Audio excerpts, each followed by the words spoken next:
Yeah, I was talking to David Silverman of the National Pinball Museum down from here, and I was talking about, you know, what was the process of getting the first location, the second location, and then in the interim he said, yeah, I built a space for all my machines, and if I could, I just ran out there. I'm like, yeah, the state wasn't, telling you what you could do with your own property. Yeah, you could just, invite people from the pinball community and, invite people over. Right. You could have just done that space, right. Kind of like this, but he was saying, basically this location's across from a bowling alley. It's on kind of a main road. It's on, right. It's off a main road. Let me show the people. Yes. So here's someone coming up right now. It's right off a main road, right across from a bowling alley. And it's a huge facility that's housing 50 games, about 50 video games. There you go.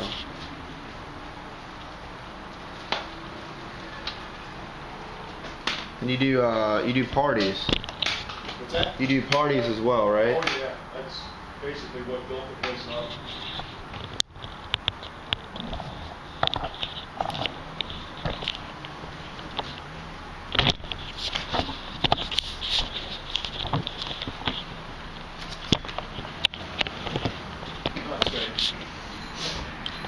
Yeah, birthday parties made it all possible. How long have you been at this residence, this place? It'll be 10 years at the end of the month. 10 years? Yeah. So did you buy the place in anticipation of saying, hey, I'm going to do something here? Or yeah, we sought this property out. We found it on, actually I lived in Lansdale for years, which means nothing to you, but it's 5-10 minutes down the road. Okay. We owned half a twin. The Pinball Parlor got its name by the center room of the house. I never finished telling you this. In your old 100-year-old brick twins, what you'd consider the dining room or the family room years ago was called the parlor. Okay. And it usually had pocket doors that slid out from inside the wall. So there's where the Pinball Parlor name came from. Okay. We were able to get 7 games in the parlor. So that's how. And we started with 1, but slowly and then we filled the parlor up.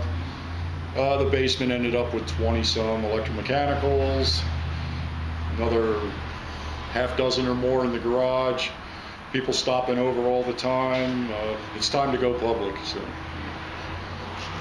Oh no, we rented space for 3 years in Lansdale. Okay. Got to break even money by the end of year 2. Was completely burned out because it took a phenomenal amount of cash infusion, which I really didn't have, and determination to get to that point. And by year 2 at break even, I really questioned my sanity. It was good, but I'm working my tail off, and having a regular job. I love pinball and I want to share it with the world, but A, I can't subsidize this forever, and B, it's burning me out. Yeah, it's your health. I mean, you can't run on fumes for long. Right. So we decided, we got to own the bricks. And I had spotted this property years ago and never thought much of it. It used to be a tire shop downstairs. Okay. And he had model trains upstairs. Nice. That was his hobby, but he sold them too. I think he made more on his trains than he did his tires because those trains are ridiculously expensive. Yeah. Anyway, it was up for sale. This was 2002. We were in a slight recession then. The housing was depressed. It was, the prices were down. The place was on the market for 18 months. Wow. Yeah. So we put an offer in and took a lot of hurdles to jump, but we ended up owning it. So. I just found out about you guys today looking around for pinball joints because I'm kind of on a pinball vision quest to see. I need to go everywhere I can while I'm up here for the weekend. So if you Google Philadelphia Pinball or Pinball Philadelphia, we come up right away, I'm pretty sure. Okay. I have a friend in Easton, Pennsylvania, which is near Allentown. I'm like, what's around here? And then a friend of mine I'm hanging out with today, he said, yeah, we found this pinball parlor, and I knew about the one in New Jersey. I haven't been there yet. Silver Ball, I think it's a place called Silver Ball. There's other places in Pennsylvania. Asbury Park. Asbury Park. Okay, all right. There's another kind of antique store / pinball like museum, I think near Harrisburg, like pretty close to Harrisburg. I went to last year, and it was all EMs. It was all EMs, a few antique like peep shows and stuff. But the place is pretty neat as well. So Pennsylvania, it seems pinball's pretty kicking. Oh yeah, this is a hotbed for game activity. Is it always been that way, or what's? I think we're just blessed with the fact that, well, this country grew up on the East Coast. You think about going way back. The East Coast was populated first, and everyone migrated west. So most of our population density has always been on the East Coast. Consequently, through the ages, I don't care what era it was, most of the games were sold. The majority were East Coast. Thanks for coming. Have a good night. Majority of the equipment was sold on the East Coast. Northeast. Yeah, Northeast. Yeah. And that still holds true to this day. It's amazing how many pinballs are around here. Couple doors down, a guy's got one in his basement I was overlooking at. I read once they said that somebody did a study that said on average, games production, population, on average is 1 out of every 100 homes has a coin operated, whether it be pinball or type game. Yeah. You know, that was someone's study, unscientific. But around here, I think it's actually higher than that. Yeah. It's just amazing how many people have stuff in their houses. Because who gets one? Like, who goes out? Like, if you inherit one, that's different. But if you buy one, Right. I don't know. I know, who do I know? I know someone that has 20. I know one has 15. I know people have, so many that they have to put them on route. Like myself and some of my friends in Jacksonville, and you have enough for a square mile of people here to match one for every other 100 person. Right. A few square miles here. So. Yeah, if you count all that. Yeah. The bowling alley has over a dozen pieces in their game room. Really? And they own all their stuff too. They have pinball machines too. They have, if you want to play something Stern made in the last 10 years, they have a number of them over there. I don't know what they have now. Last I heard, I think they had a Pirates. Yeah. I think. I don't get over there much. And those have done well. Like the past 10 years, that's what we've had. Except for Jersey Jack coming up, and it's going to be Williams parts. So you might like that game. It's all Williams. And I've heard little, and my buddy showed me little snippets of it. Yeah. Wizard of Oz, right? Yeah. There's a neat little game room. I don't know if you're doing anything tomorrow afternoon. It's about a half hour from here. Yeah, I'll be around this area. Yeah. I can tell you how to get there if you want. It's out south of Pottstown. Okay. So it's basically southwest of here. All right. Bob Mauger's, how does he officially title it? Bob Mauger's his name. How do you spell that? Bob Mauger, Mauger. Yeah, sounds right. He just gave me his card. I get his pen. Cool. Yeah. Bob Mauger. Sounds familiar.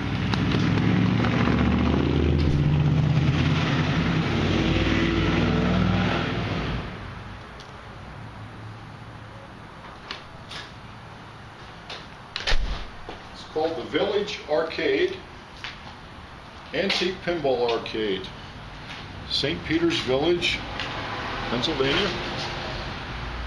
And the phone number? Yeah. 610-469-0941. Does it have the full address? No, it doesn't, but when you get to St. Peter's, there'll be no doubt. Oh, yeah, that's St. Peter's Village. Yep. It's like a mini New Hope, which probably means nothing to you. It's a mini tourist trap. Antique Pinball Arcade. Yeah. Now, it doesn't have a very big shingle hanging out, but when you get there's only about 6 buildings in the village of St. Peter's. So nice. Just park the car in the big dirt lot. Actually, the arcade is right next door to the big parking lot in St. Peter's. There's nowhere to park except this one. It's like a municipal lot. If you park the car and walk to the closest building on the same side of the road, that's where he's at. He's got a little shingle in the window, but there's not like a big sign hanging out. No. He's only open Saturday and Sunday afternoons. Afternoon? Yeah. Did you say how late? Oh, noon? I think noon to 6 or noon to 5. Noon to 6. About how far you think he is from like Easton? That's all be tomorrow. Easton's 45 minutes from here. He's a half hour in the other direction, so Okay. over an hour. All right. So at noon. Yeah, I might be able to make that afterwards. So you just have basically as EMs or AMs? All EMs, no solid states, and it's all on coin, and it's all priced on whatever the price of the day was. If it was 3 games for a quarter, it's 3 for a quarter. Nice. Yeah. He's still, obviously, he's not doing it for the money. Yeah, because I see a lot of games, like sought after games like Circus Voltaire and Monster Bash, Medieval Madness. Like those games on route will be 50 cents, but sometimes they'll be as high as 75 cents, right. Or they could be higher. I mean, they really could be because people want to play them. Mm-hmm. They're hard to find. Right. Like a Circus Voltaire, they're hard to find on route. Mm-hmm. Whereas I mean, Medieval Madness and Monster Bash, like I got into pinball again in 2007 in Seattle. That's almost near the granddaddy mecca pinball location. Like on location is Portland. Portland there's 400 machines right now on location. Okay. You go to a donut shop and you're playing an $8,000 pinball machine. There's everywhere, and that's what people do. Is in the Northwest, like it's like the Northeast. There's a lot of pinball, but there's a lot in the Northwest. But still, like I don't think I saw a Circus Voltaire once in Seattle, but Monster Bash, Medieval Madness. I mean, I go to wino bars. People be drunk, jumping around. I'm here to play pinball. They're like, "Are you gonna buy a drink?" I'm like, "Give me a Sprite on the rocks." Like give me something. I'm trying to play pinball here. I need to be sober anyways. Right. And but yeah, I see it coming back with being operated, and operators are they seem to sell their stock now. They're selling it more and more, and a few are buying new ones. So it gets me to question about the operating of new games. The older ones are coming back on route. The older ones are like the Williams you have in the Valley are coming back on route, but the Stearns, I'm seeing like less and less. Like the people that already operate them, they swap out the ones they already have. But yeah, I just see this growing interest in the older games, and so by them being out, kids will have that exposure. Whereas when I travel, I'll call a movie theater. I'll say, "Hey, do you have a pinball machine?" And I can't take their answer for granted because they probably don't know what one is. No. And in Jacksonville, Florida, I called a Hollywood theaters and I said, "Hey," about a year ago, "Hey, you have any pinball machines?" They just said no. And I go there this year and they had a Batman Dark Knight. I'm like, she didn't know what a pinball machine was. Okay. No clue. She had no clue. And they had Indiana. It's like, so I went to the manager. I'm like, "How long have you had a pinball machine?" "Years." "What did you have last year?" "Indiana Jones." And so the Stern one. I'm like, yeah. So people just don't know. And so it's good to see kids playing. I'll leave credits on there, and I'll get them to play. Like one of the ones I had in Jacksonville. Just at a friend's store, a kid came in, I just hit some credits, and I showed him what multi-ball was, and it blew their mind. Like, what is this? And it's just neat to see them get that experience that at this point would be on Xbox, PlayStation, or like on their phone. They come out with a lot of games on the phone. Like one company's doing Farsight. They did a Pinball Hall of Fame game for all platforms, and they're doing it again, but they're doing like Circus Voltaire, Medieval Madness, Pinball, a lot of games that people like, top 20 or so games. And so now the first game that they put out on all the platforms was Medieval Madness. And so people are going to play that game and say, "This is really neat. What is it like in reality?" And so I know it's John Pompadouk, the guy who designed the Circus Voltaire and Theater Magic. He's behind that. He's working with that development of because a lot of these are his games. Theater Magic, he's doing that too, and so he's doing that to kind of reverse engineer the process of getting acclimated to pinball. He says, it gets them interested in pinball, and then they're going to want to go and play it, and then back and forth they'll say, "Hey, I want to play that on a portable platform," and so it's really, and it's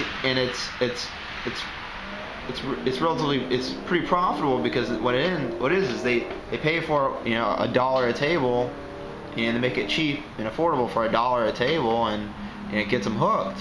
And so there's people learning about pinball through video games and through playing on their cell phone. Like they play like on my cell phone, I download the game just for the heck of it, and it's sort of like pinball.